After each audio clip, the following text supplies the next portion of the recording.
En el nombre del Padre, y del Hijo, y del Espíritu Santo. Amén. Es verdad que las luces del alba del día de hoy son más puras, radiantes y bellas por gracia de Dios. Es verdad que yo siento en mi vida, muy dentro de mí, que la gracia de Dios es mi gracia que no merecí. Es verdad que la gracia del Padre en Cristo Jesús es la gloria del hombre y del mundo bañados en luz. Es verdad que la Pascua de Cristo es Pascua por mí, que su muerte y victoria me dieron eterno vivir. Viviré en alabanzas al Padre que al Hijo nos dio, y que el Santo Paráclito inflame nuestra alma en amor. Amén.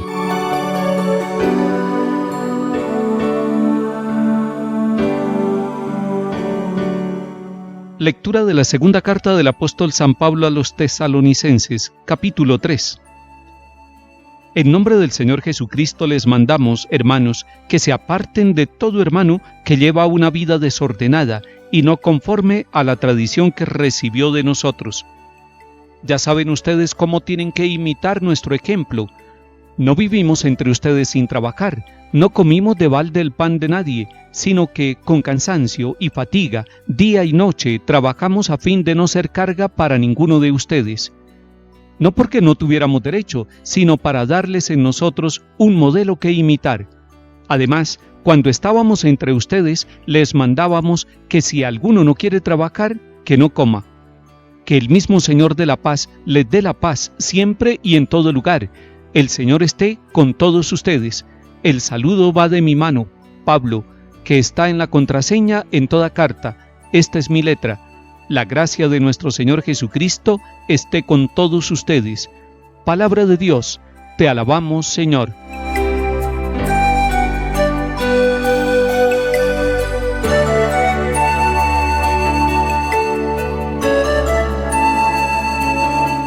Con toda la Iglesia Universal estamos terminando hoy la lectura de la segunda carta que San Pablo le envió a la comunidad de Tesalónica. Esa carta es actual, es viva, es palabra de Dios para nosotros. Es una carta de salvación, es una carta que nos ilumina y nos desafía profundamente. San Pablo en este día está invitando a una espiritualidad del trabajo, así como se oye. En el trabajo nosotros vivimos nuestra espiritualidad, nuestro encuentro con el Dios de la vida, con el Dios de la historia. San Pablo pone a nuestro Señor Jesucristo como fundamento de esta invitación de la espiritualidad del trabajo. Es en nombre de Jesucristo que el apóstol Pablo nos manda a todos a que nos apartemos de aquellos que viven desordenados en la ociosidad. Pablo sabe que la ociosidad lleva al error, que la ociosidad lleva al pecado. Y no estamos hablando de personas incapacitadas para trabajar.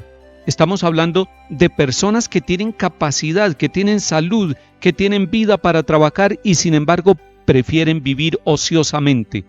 Y Pablo nos está diciendo, apártense de esas personas, porque de pronto en medio de la ociosidad nosotros vamos encontrando también un camino de pecado, de muerte, de tinieblas. Aquí debemos detenernos en algo muy importante. Algunos dicen, yo no trabajo porque no me han ofrecido ninguna labor para realizar y además me ofrecen un salario muy bajo. Atención con esto, el trabajo no es solamente para conseguir el salario. Es cierto que el trabajo nos permite a nosotros recibir honestamente el pan de cada día, pero hay muchos trabajos que no tienen salario. Por ejemplo, el trabajo de una mamá dentro de un hogar. Nuestras madres trabajan permanentemente sin recibir una paga económica y lo hacen porque dentro de su corazón descubren que hay una misión para realizar. Además, nos dan ejemplo de trabajo desde la mañana hasta la tarde y los días festivos también. Sería la oportunidad para que nosotros miráramos la distribución del trabajo dentro de la familia. Son trabajos que no tienen salario, pero son trabajos importantes, son trabajos que nos dignifican, además son trabajos que nos unen, que nos permiten vivir la comunión como familias, como seres humanos. Agradeciendo al Señor por la espiritualidad del trabajo que nos propone para santificarnos, para sanarnos interiormente, para ofrecerle nuestra alabanza a Dios con la obra de nuestras manos, estamos pensando también en tantos hombres y mujeres, especialmente jóvenes, que son voluntarios, que se ofrecen para trabajar, favoreciendo a personas que están discapacitadas, a ancianos, a enfermos. Ese voluntariado tiene un valor muy grande. Es que ellos no están movidos por una paga económica. Ellos van más allá. Entran en el mundo de la espiritualidad del trabajo. Son capaces de descubrir el servicio como una realización propia de su vida, como una realización personal. El que descubre la posibilidad de servir y lo hace con generosidad, ya recibe su corona, ya recibe su paga. Hoy celebramos la vida de tantos voluntarios que entregan sus dones, sus capacidades, sus carismas al servicio de la comunidad. Allí hay un secreto de servicio, allí hay un secreto de santificación en la espiritualidad del trabajo. Hoy tendríamos que pedirle perdón al Señor por todos aquellos momentos en que nosotros nos comportamos como asalariados, donde hacemos estrictamente lo que se nos manda y lo que se nos paga.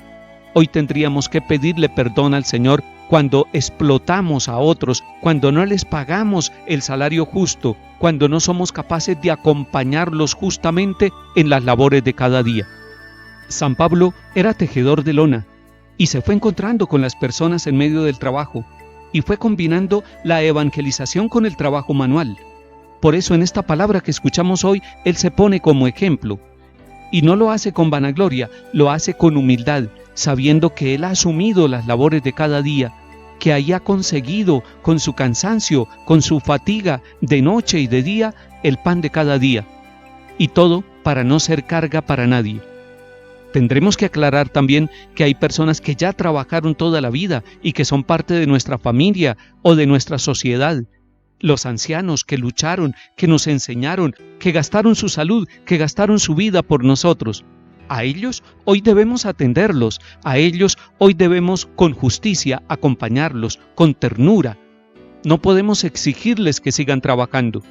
A los niños y a los adolescentes debemos enseñarles el trabajo dentro de la casa, el trabajo para el bien de la familia, el trabajo que no tiene remuneración.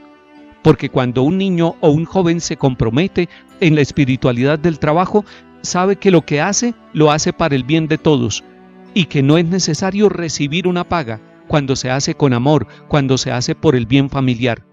San Pablo recuerda un mandato que fue dando de viva voz a las distintas comunidades: si alguno no quiere trabajar, que tampoco coma.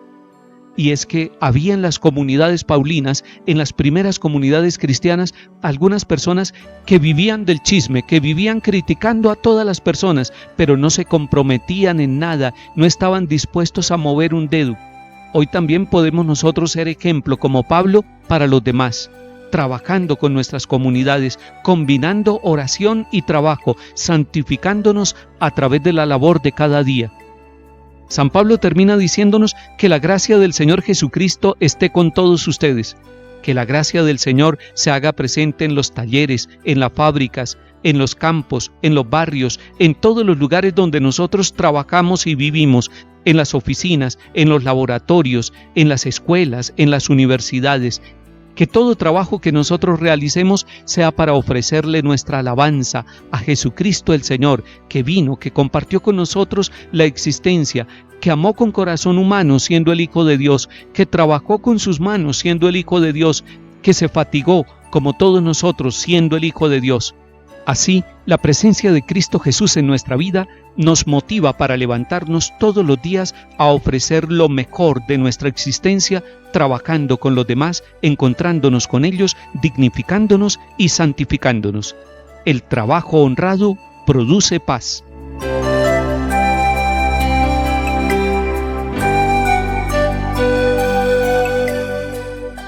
Salmo 127. Dichoso el que teme al Señor y sigue sus caminos. Comerás del fruto de tu trabajo, serás dichoso, te irá bien. Esta es la bendición del hombre que teme al Señor. Que el Señor te bendiga desde Sión, que veas la prosperidad de Jerusalén todos los días de tu vida.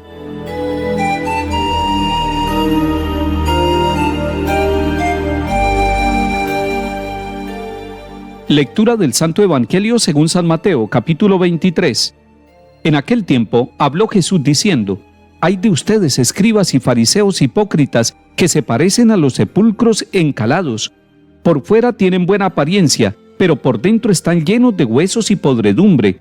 Lo mismo ustedes, por fuera parecen justos, pero por dentro están repletos de hipocresía y crímenes. Ay de ustedes, escribas y fariseos hipócritas, que edifican sepulcros a los profetas y ornamentan los mausoleos de los justos, diciendo: si hubiéramos vivido en tiempo de nuestros padres, no habríamos sido cómplices suyos en el asesinato de los profetas. Con esto atestiguan en contra de ustedes, que son hijos de los que asesinaron a los profetas. Colmen también ustedes la medida de sus padres. Palabra del Señor. Gloria a ti, Señor Jesús. Las primeras comunidades de seguidores de Jesucristo trataron de vivir el Evangelio, trataron de unirse, de vivir la comunión, la coinonía, pero se encontraron con el rechazo de las religiones de su tiempo. Sin embargo, el plan de Dios era un plan de salvación a través del Evangelio, y por eso, a pesar de ser rechazados, ellos empiezan a recordar las palabras del Señor Jesús, que nos llama a la autenticidad, a la coherencia. Es que el Señor Jesús había anunciado que la verdadera espiritualidad, el verdadero encuentro con el Señor y con los hermanos, se vive en la sinceridad, en la autenticidad, en el buen trato con los demás, no con dobles intenciones, no con hipocresías, no con una religión de apariencia. Y por eso el Señor había dicho: ay de ustedes, escribas y fariseos, son hipócritas, parecen sepulcros blanqueados. Un sepulcro que es blanqueado aparentemente está hermoso por fuera, pero por dentro está toda la descomposición. El Señor quiere que nosotros seamos bellos por dentro y por fuera. El Señor quiere que nosotros no aparezcamos como justos, pero por dentro estemos repletos de hipocresía y de crímenes. El Señor Jesús quiere que nosotros, los seguidores, en la vida familiar, en la economía, en la política, en la ciencia, en el deporte, en todos los ambientes, busquemos con esfuerzo todos los días ser auténticos, ser sinceros. Esa sinceridad de la religión lleva a que nosotros le demos la importancia a la vida interior, al silencio, a la oración, a la búsqueda del plan de Dios, a tener los comportamientos de Cristo Jesús en todos los ambientes donde vivamos. Esa coherencia lleva a que nosotros seamos sinceros en el templo y sinceros en todos los lugares, públicos o privados, donde nos encontremos.